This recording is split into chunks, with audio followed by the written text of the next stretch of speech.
America ने लगाया भारत पर प्रतिबंध। भारत से अमेरिका नहीं करेगा हीरो का व्यापार। रूस के साथ भारत की दोस्ती क्या ले डूबेगी भारतीय अर्थव्यवस्था को? अब भारत कैसे करेगा रूस से व्यापार? अगर भारत ने रूस से किया व्यापार खत्म तो क्या होगा अंजाम? दोस्तों, रूस यूक्रेन युद्ध में अमेरिका रूस को हर तरीके से हरा देना चाहता है, फिर चाहे वो रणभूमि में हो या आर्थिक रूप से हो। इसके साथ ही अमेरिका रूस और भारत के रिश्तों को भी तोड़ देना चाहता है। फिर भी युद्ध के इतने दिन बीतने के बाद भी रूस की अर्थव्यवस्था पर उतना असर देखने को नहीं मिला जितनी उम्मीद अमेरिका ने की थी। यहां रूस ने अपनी करेंसी को डूबने से बचाने के लिए अपनी करेंसी में लेन देन के फैसले से रूस को व्यापारिक बाजार में उठाए रखा है। यहां रूस से ट्रेड करने में जितना बड़ा हिस्सा भारत का है, उससे कहीं ज्यादा अमेरिका और यूरोप है। दोस्तों, आपको बता दें कि जहां अमेरिका ने रूस से सभी तरह के व्यापारिक संबंधों पर प्रतिबंध लगा दिया था, वहीं गैस की सप्लाई पर अमेरिका ने ना तो यूरोप को रोका और ना ही खुद को, क्योंकि अमेरिका और यूरोप क्रूड ऑयल और गैस के लिए काफी हद तक रूस पर ही निर्भर हैं। फिर भी अमेरिका खुलेआम भारत और रूस के व्यापारों की निंदा करता आया है और रूस के बाकी व्यापारों को भी रोकना चाहता है। इसलिए ही इस बार अमेरिका ने ऐसा प्रतिबंध लगाया जिससे रूस से ज्यादा भारत पर असर पड़ने वाला है। एक तरह से इसे भारत पर प्रतिबंध कहा जाए तो गलत नहीं होगा। तो चलिए दोस्तों, जानते हैं कि आखिर अमेरिका ने ऐसा कौन सा प्रतिबंध लगाया जिससे रूस के साथ साथ भारत की भी अर्थव्यवस्था प्रभावित होगी। दोस्तों, अमेरिका नई कोशिशों में जुटा है कि कैसे रूस की अर्थव्यवस्था को निचोड़ दिया जाए और रूस घुटनों पर आने को मजबूर हो जाए। इसके लिए जब क्रूड ऑयल और गैस को रोका नहीं जा सकता था, तो अमेरिका ने सीधा हमला किया रूस और भारत की दोस्ती पर, और ये ऐसा हमला साबित हुआ जिससे रूस संग भारत की अर्थव्यवस्था पर भी गहरा असर पड़ सकता है। दरअसल विश्व में अमेरिका सबसे ज्यादा डायमंड की खरीद करता है, वहीं दूसरी ओर भारत विश्व में पहले नंबर पर आता है जो डायमंड को एक्सपोर्ट करता है। जी हां दोस्तों, दुनिया का अकेला 20% से ज्यादा डायमंड का एक्सपोर्ट भारत करता है। अब आप सोच रहे होंगे कि भारत में तो डायमंड की खदान नहीं है। वेल दोस्तों, ऐसा नहीं है कि भारत में डायमंड की खदान है तो सही, लेकिन वो भी सिर्फ एक है जहां से 20% के बराबर डायमंड निकालना संभव नहीं है। तो आखिर भारत हीरे लाता कहां से है? दरअसल दोस्तों, बात ऐसी है कि डायमंड को खदानों में से बाहर निकालकर उनकी कटिंग और पॉलिश होती है। जो डायमंड खदान से निकलता है वो खरीद बेच के लायक नहीं होता। इसलिए भारत बड़े लेवल पर डायमंड को दूसरे देशों से इंपोर्ट करता है और उनकी कटिंग और पॉलिश करके उन्हें अंतर्राष्ट्रीय बाजार में बेचता है, जहां बड़े बड़े देश भारत से डायमंड की खरीद करते हैं। आपको बता दें कि 2020 की रिपोर्ट के मुताबिक भारत दुनिया में सबसे ज्यादा 21.3% डायमंड इंपोर्ट करता था और फिर पॉलिश करके दुनिया भर में व्यापार करता था। अब दोस्तों, यहां अमेरिका कैसे भारत के डायमंड व्यापार पर रोक लगा सकता है, इसे समझिए। दोस्तों, जहां भारत सबसे ज्यादा डायमंड दूसरे देशों को बेचता है, वहीं सबसे ज्यादा रफ डायमंड दूसरे देशों से खरीदता भी है, और जिस देश से भारत सबसे ज्यादा रफ डायमंड खरीदता है वो देश है रूस। जी हां दोस्तों, जहां भारत सबसे बड़ा रफ डायमंड कटिंग और पॉलिशिंग हब है, वहीं रूस सबसे बड़ा डायमंड माइनिंग हब है। वर्ल्ड लिस्ट में रूस डायमंड माइनिंग में पहले नंबर पर आता है। वहीं दोस्तों, क्या आप जानते हैं कि रूस में 12 डायमंड माइनिंग्स हैं, जहां से हीरा निकाला जाता है और कटिंग पॉलिशिंग के लिए दूसरे देशों को बेचा जाता है।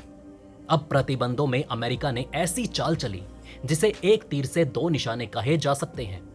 अमेरिका ने रूस से हीरो की खरीद पर रोक लगा दी है, यानी अमेरिका रूस से हीरे नहीं खरीदेगा। यहां बात कटिंग और पॉलिशिंग की नहीं, बल्कि कटिंग और पॉलिशिंग के बाद जो देश अमेरिका और दुनिया के अलग अलग देशों को डायमंड बेचा करते हैं, उनकी बात हो रही है। अमेरिका ने कहा कि अमेरिका उन पॉलिश हीरो को नहीं खरीदेगा जिनकी ओरिजिन रूस से हुई है। इससे सीधा सीधा भारत पर असर पड़ रहा है, क्योंकि भारत रूस से हीरा खरीदता भी है और अमेरिका के मार्केट में कटिंग और पॉलिश के बाद बेचता भी है।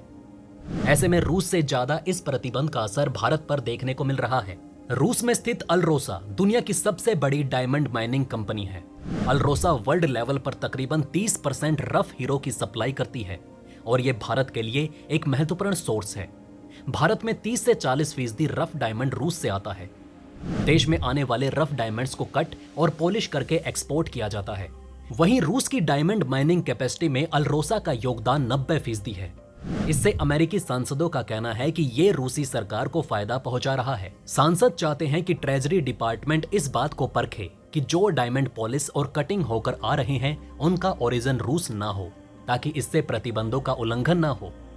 चलिए दोस्तों, अब भारत में डायमंड के कटिंग और पॉलिश लेवल को भी जान लेते हैं। एक रिपोर्ट के मुताबिक दुनिया के तकरीबन 95% हीरे भारत में कट और पॉलिश होते हैं। भारत में गुजरात के सूरत को रफ डायमंड की कटिंग और पॉलिशिंग का हब माना जाता है।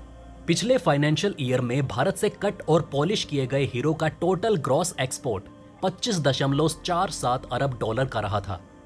फरवरी 2021 तक भारत के गोल्ड और डायमंड ट्रेड की देश की जीडीपी में हिस्सेदारी 7.5% थी। वहीं टोटल एक्सपोर्ट में गोल्ड और डायमंड ट्रेड की हिस्सेदारी 14% है। Indian diamond industry financial year 2021 से 22 में 24 अरब डॉलर कमाने का टारगेट रखे हुए है। अगर ये टारगेट पूरा हो गया तो ये महामारी में हुए नुकसान की भरपाई के बराबर होगा। लेकिन अगर रूस यूक्रेन युद्ध की वजह से लगाए गए प्रतिबंधों के चलते भारत की डायमंड इंडस्ट्री बड़े स्तर पर प्रभावित हुई तो रिकवरी भी प्रभावित होगी। प्रतिबंधों के चलते रूस के सेंट्रल बैंक और 2 प्रोमिनेंट बैंकों को स्विफ्ट सिस्टम से अलग कर दिया गया है। इससे भारत में जेम्स एंड ज्वेलरी इंडस्ट्री के लिए बैंकों के साथ फंड ट्रांसफर को लेकर पहले से ही परेशानियां हैं। अब रूसी ओरिजिन में भारत के कट और पॉलिश हीरो के एक्सपोर्ट पर भी अमेरिकी प्रशासन ने प्रतिबंध लगा दिया है। इससे भारत की डायमंड इंडस्ट्री के लिए नया खतरा पैदा हो गया है। इससे भारत कैसे बाहर निकलेगा, वेल दोस्तों, ये तो देखने वाला होगा। लेकिन अगर इस वजह से भारत रूस से रफ डायमंड इंपोर्ट करना बंद कर देता है तो इससे रूस और भारत के रिश्तों पर काफी असर पड़ेगा, क्योंकि रूस की अर्थव्यवस्था के लिए उसकी डायमंड माइनिंग का ट्रेड भी एक सहायक पिलर है। अमेरिका की इंटेंशन तो साफ जाहिर है कि रूस की अर्थव्यवस्था की कमर तोड़ी जाए और भारत और रूस के व्यापार को कमजोर किया जाए। वैसे तो दोस्तों, भारत रूस के अलावा अफ्रीका और अमेरिका समेत कई और देशों से रफ डायमंड खरीदता है। लेकिन अब भारत रूस से रिश्तों को बनाए रखने पर ध्यान दे या अपनी अर्थव्यवस्था को फिर से ट्रैक पर लाने की कोशिश करे। भारत इस समय एक बड़े युद्ध से लड़ रहा है, जहां अपनी अर्थव्यवस्था को बचाना है और रूस अमेरिका के बीच समन्वय बैठाना है। दोस्तों, आपको क्या लगता है, भारत को इस समय क्या करना चाहिए? हमें कमेंट में अपना जवाब भेजें। वेल दोस्तों, ये थी खबर भारत के डायमंड इंडस्ट्री पर छाए काले बादल को लेकर, जहां अमेरिका का रूस पर प्रतिबंध भारत की अर्थव्यवस्था को गहरी चोट पहुंचा रहा है। ऐसे में भारत क्या अब एक रास्ते पर चल गुटनिरपेक्षता को छोड़ देगा? आपका इस बारे में क्या कहना है? हमें कमेंट में अपनी राय जरूर बताएं। वहीं अगर आप चाहते हैं कि ऐसी इन्फॉर्मेशन ज्यादा से ज्यादा लोगों तक पहुंचे तो इस वीडियो को शेयर करें, और अगर हमारी ये वीडियो आपको पसंद आई हो तो इसे लाइक करना ना भूलिएगा। साथ ही अगर अभी तक आपने हमारे चैनल को सब्सक्राइब नहीं किया तो प्लीज हमारे चैनल को सब्सक्राइब जरूर करें। खुश रहें, अपना ध्यान रखें। फिर मिलेंगे एक नई इन्फॉर्मेशन के साथ। तब तक के लिए जय हिंद, जय भारत।